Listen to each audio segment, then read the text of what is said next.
Now, we're going to talk a little bit in this video about sets of numbers. In mathematics, we come up with these sets of numbers that have similar properties, and then we typically, historically, we keep adding more and more different types of numbers. We're not going to go through sort of literally all of them, but we're going to cover most of the ones that you're going to encounter in our typical algebra class. This kind of topic, identifying sets of numbers, is useful if you're taking a course like discrete math. It's also often covered in courses like beginning algebra. It's not universally covered, but it is sometimes covered in that. Sometimes because we need to be able to refer to them and have everybody understand that we're on the same page with this. So I'm going to go through a couple of definitions of these, and then what I've done is I've created a tree so we can kind of see how the sort of a branching sort of decision tree, how these numbers are sort of related to each other in terms of their set structure. And then I have an example that we can go through to kind of help us practice identifying what numbers belong in what group, and kind of a strategy for tackling these kinds of problems. Okay, so the first kind of number that we end up looking at is the natural numbers. The natural numbers are sometimes also referred to as counting numbers. When someone asks you to count something, you start 1, 2, 3, 4, 5. That's a counting number. It does not include 0. You start at 1. And then it's all positive whole numbers after that. Now, my symbols have not always come through. I have fixed them on a subsequent page, but the special symbol is basically an N for natural number. Now, the set of whole numbers is the set of natural numbers plus 0. We don't usually have a special symbol for the set of whole numbers. Sometimes we will refer to them as non-negative integers, which we're going to talk about in a second. But the whole numbers are basically just natural numbers plus 0. So 0, 1, 2, 3, 4, 5, etc. When we do basic arithmetic, we need the 0. But when we're counting things, which we do often in mathematics, we don't necessarily always want to include 0. So that's why the distinction. For integers are both positive and negative whole numbers, including 0. So 0, 1, 2, 3, 4, 5, yes, and also -1, -2, -3, -4, etc. So any whole number that is either positive, negative, or 0. Now, this set does have its own symbol. It is the symbol Z. And this actually is a word that is wrong. The word Zimmer is the room. Zahl, Z-A-H-L, is the word for number. I should have looked it up before I typed this out. But they use Z because they already used N for something else, and I is often used, if it's used at all, for irrational numbers, which we'll come to. So Z, Germans were very big in mathematics when these decisions were being made. Now, for rational numbers generally are things that you can think of. I mean, the formal definition is that you can write them as a fraction of integers, as a ratio of integers. But they don't always appear to us in that form. If we write an integer or a fraction as a ratio of integers, 1/3, 1/2, 1/4, 2/3, 11/45. All of those are obviously written as integer divided by integer. Same thing for negative versions of those. But whole numbers are also included here. 4/1 is a ratio of integers. If you have a mixed number, you can write it as an improper fraction, which is a ratio of integers. So 2.5 is equivalent to 5/2. But you can also, certain decimals can also be converted from decimal form to fraction form. So 1/3 as a decimal is 0.33333, repeating forever. And so that can be written as a fraction. A number like 0.01 is equivalent to 1/100, or 0.0625 is equivalent to 625 over 10,000, which again can also be written as a fraction. So the rule basically for decimals that being rational numbers is if they either terminate, so they stop at some point, or they repeat forever. As long as they follow a pattern, an actual literally repeating pattern, where the pattern is identical every time it repeats, so 3, 3, 3, 3, 3, that 3 is repeating forever, then that is also a rational number. The repetition string can be any length long as it does exactly repeat. The symbol, it should be a Q for quotient. R we're using for real numbers, so R is not allowed here. We can't use that for rational. Now, other kinds of decimals and ratios are irrational numbers. Sort of classic examples are things like square roots that are not whole numbers. So the square root of 64 is a natural number because that's equal to 8. But the square root of 2 or the square root of 5, those are not perfect squares, 2 and 5. And so you get an irrational number out of that. You take the square root of a fraction. Again, if it's not a perfect square, if it doesn't simplify, then it's irrational. You also can have decimals that have a pattern but don't repeat exactly. So for instance, 0, 1, 0, 0, 1, 0, 0, 0, 1. So 1, 0, and then a 1, and then 2 zeros, and then a 1, and then 3 zeros, and then a 1, etc. That has a pattern that we can discern, but it is not exactly repeating. The length of the sequence that each time is longer and longer. And so therefore that is not a rational number, that's an irrational number. It can also include things that we give special numbers to, special names to, because they occur all the time. Pi is 3.14, etc. E that we use for the exponential function in calculus, that's also irrational. And then phi is the golden ratio. You may have heard about it before. Those are also irrational. If they have a special name for it, it's probably irrational. And then any expression that involves those letters, you can't sort of miraculously turn an irrational number into a rational number just by dividing it by something. So pi over 3 or 1 over e, those are also all irrational. And then real numbers you can think of as being any number that basically you can measure. It's any distance. It can be things like pi, which is the ratio between a diameter and the circumference of a circle. You can think of any of the previous values that we've talked about. Those are all real numbers. Now, when we get into things that are not real, at this stage of the game, we don't generally care about sort of the intricacies of how non-real numbers are divided up.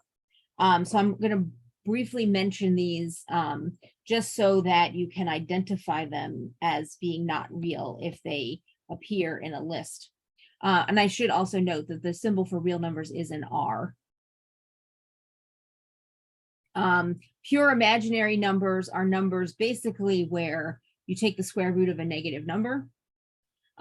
Sometimes these are symbolized in math by I. Sometimes in engineering, they use the letter J.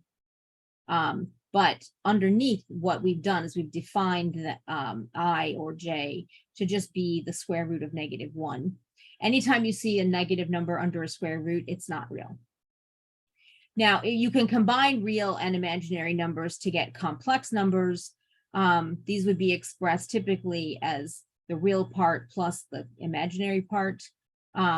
These also are not real, which is the only thing that we really need to worry about here. If you see an expression like this, it's not real.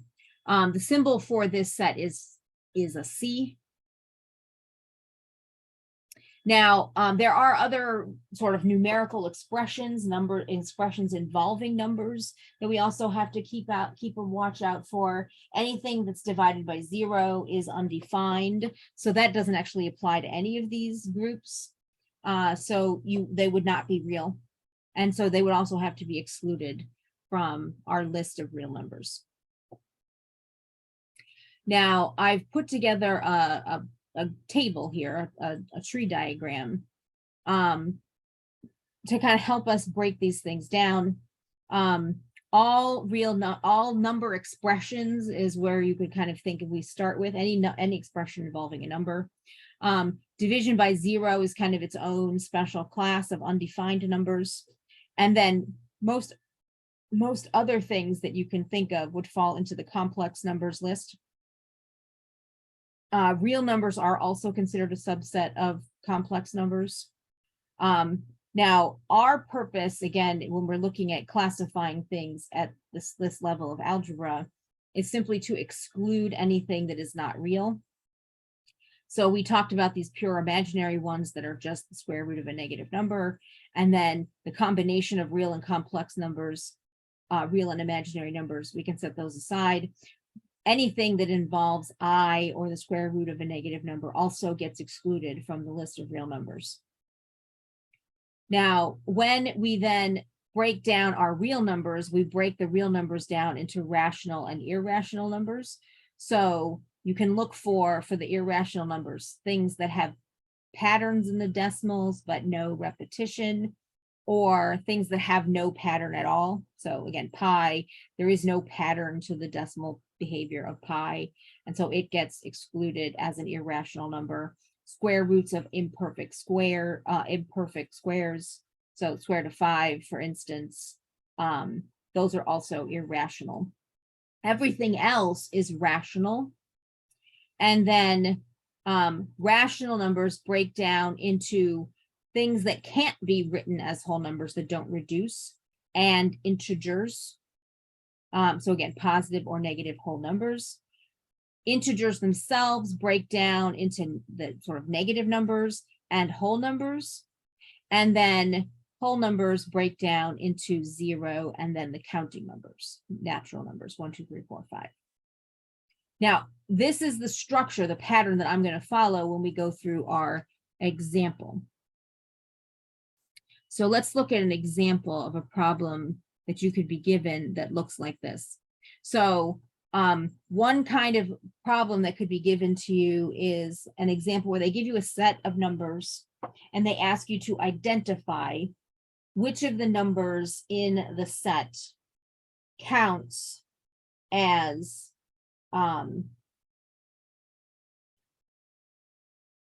which of the numbers in the set counts as real, which count as irrational, which count as an integer, and so forth. So classifying them. Again, in mathematics, we tend to have different ways of proceeding when we have different combinations of numbers. Whole numbers behave, very straightforwardly. That's what we learn in school in first. And then we get additional complications when we start including integers, and still more complications when we get to the stage of rational numbers and so forth. And so we want to look at each of these to be able to spot, okay, so how much am I going to have to worry about these things? Now, for this exercise, rather than just simply write out the list of sets and then go through and try and figure out which things go in which set, I've created a table that we can check things off in order to make it easier for us to sort of break down sort of the problem. And the way that I like to do this is not to start from the simplest set that we would work through in algebra, where we would begin sort of actually doing the math, but it's actually easier for these kinds of problems, I think, to start at the end, to start with the none of these cases, to first see if any of the numbers are not real and exclude them. Because if they're not real, then we don't have to worry about them. They can't be rational if they're not real. They can't be an integer if they're not real. And sort of work from the end, work from the top of our tree, basically, and say, okay, so is there anything that is not real? Is there anything we can exclude? And then we can proceed from there. So if we actually look at our list of numbers, The only number on here that is not real is this one. It is the square root of -2. And so I put it down here in my table, and this is the square root of a negative number. It is not real, and therefore it is excluded from my list. And to just sort of make it super clear, I'm going to draw over it. So I no longer have to worry about the square root of -2. It is not a real number, and therefore it can't be any of the other things. But that also means that everything else in my list is a real number. And so I can go through and I can mark everything else as real.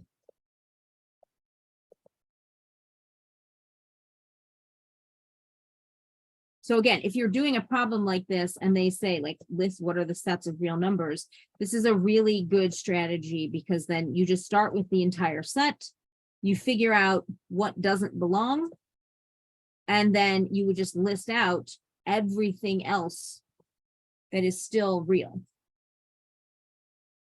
Now, the next thing that I like to do again is then to do the next branch, because remember from our other tree diagram, we were trying to basically the real numbers divide up into the rational and the irrational numbers. The irrational numbers are the smaller of the two sets, in the sense of the sort of, there's actually more of them, but they're less likely to, there's only a few of them that are in this because we need examples for all of these other kinds. So there's sort of a reverse relationship between how many things are actually out there in the world and like sort of the different examples that we end up with in our actual problem. So the thing that we want to look for the irrational numbers is, remember, we want to look for non-perfect square roots under, so squares under a square root, or, if we had a cube root, something that's not a perfect cube under the cube root. We would want to look for weird expressions like pi or e or special numbers like that.